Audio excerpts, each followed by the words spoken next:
Today we're going to the car show up in Cumberland City, wherever the heck that is. So we got about an hour and 50-minute drive. So let's go get it. We got Richard, we got Kevin, and I'm gonna follow them. So if we get lost, it's their fault.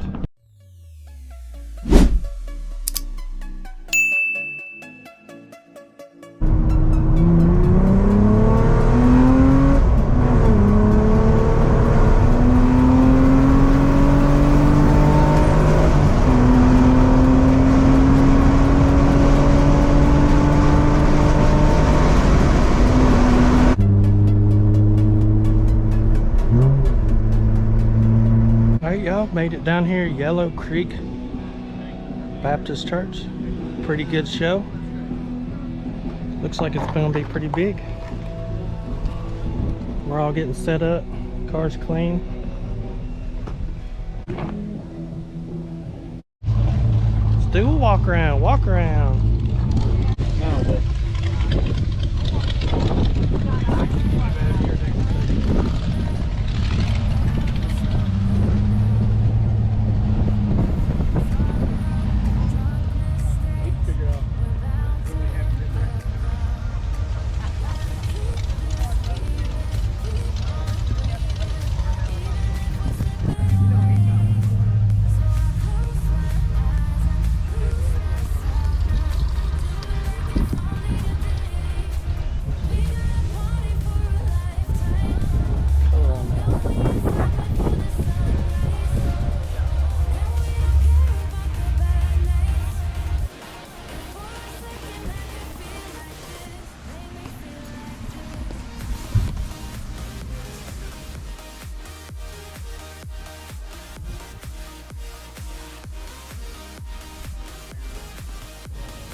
Good job, buddy. Our next winner is 6-4 Broncos. Brad Houston of Cumberland Furnace. Come on down. Good job, buddy. Our winner from Jolson, Tennessee. Next 100 winner, entry number 27 in the 1955 Chevy Bel Air. Mr. Jerry Farrell from Charlotte. Come on down, sir. Good job, Kevin. Appreciate it.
Alright, y'all, hope y'all enjoyed the car show. Had a great time. Y'all, thanks for watching. Give me a thumbs up. If you're not subscribed, please consider subscribing.